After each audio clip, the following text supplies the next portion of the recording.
Hello students, so loeso class 10 half yearly exam 2025 or English question paper ekhon ase Majuli district or important question paper ase yat MCQ correct answer khini moi yellow color de already highlight kori thoi disu tomaloge sai joa kiba doubt ba confusion pale muk khodiba jeneke prothom question te soa what does this statement primarily reveal ki statement asile in the heart of all who lived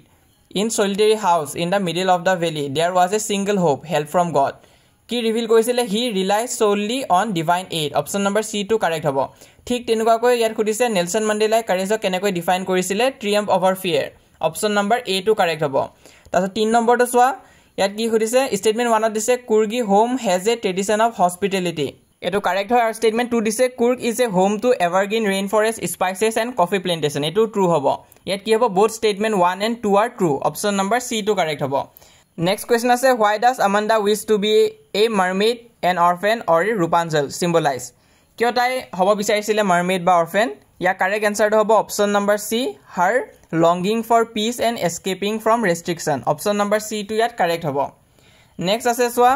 he should be lurking in shadow where plum deer passes according to the poet Leslie Norris the tiger should ideally be ক'ত থাকিব লাগে stalking prey in the wild option number B2 correct হ'ব ঠিক তেনুৱাকৈ যোনখিনি correct answer আছে already yellow marker de highlight কৰা হৈ আছে তোমালোকে চাই যোৱা ইম্পৰ্টেন্ট আছে ইয়াৰ MCQ খিনি ইজি আছে অকমান তোমালোকে চাই যোৱা লগতে তোমালোকৰ যোনখিনি থিওৰি কোৱেশ্চন আছে ইয়াত হেখিনো ইম্পৰ্টেন্ট আছে তেৰ কাৰণে ভিডিওটো সম্পূৰ্ণ চাবা কিবা নোৱাৰিলে কমেন্ট বক্সত জনাব পৰা আৰু তোমালোকে কমেন্ট কৰি জনাবা কোনখন ডিস্ট্ৰিক্টৰ পৰা চাই আছা ইংলিশ এক্সামৰ কাৰণে সকলোকে অল দা বেষ্ট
তো ইমান আছিল আজি এই ভিডিওটো যিমান ডাউট বা কনফিউজন আছে তোমালোকে মোক কমেন্ট বক্সত জনাবা তাৰ উপৰি আমাৰ WhatsApp চেনেল আছে যিসকল ইটেলে আমাক WhatsAppত জয়েন কৰা না সোনকালে জয়েন কৰা লিংকটো পিন কমেন্টত দিয়া হৈ আছে তাত ক্লিক কৰিলে WhatsApp পেজটো ওপেন হ'ব সেই WhatsApp পেজটো তোমালোকে ফলো কৰি ৰাখিবা তাত যিমান পাৰোঁ মই হাফ ইয়াৰলি এক্সামৰ কাৰণে তোমালোকক সহায় কৰি যাম। তো সেইটো কাৰণে জইন কৰিবা, লিংকটো পিন কমেণ্টত দিয়া আছে। তাৰোপৰি এইটো হৈছে আমাৰ ইনষ্টাগ্ৰাম পেজ, চাৰ্চ কৰিলেই পাই যাবা। কিন্তু মষ্ট ইম্পৰ্টেণ্ট আমাক ইউটিউবত ছাবস্ক্ৰাইব কৰি থৈ দিয়া। মই যিমান পাৰোঁ তোমালোকক ইউটিউবৰ জৰিয়তে সহায় কৰি যাম হাফ ইয়াৰলি এক্সামৰ কাৰণে আৰু মেট্ৰিক পৰীক্ষাৰ কাৰণে সহায় কৰি যাম।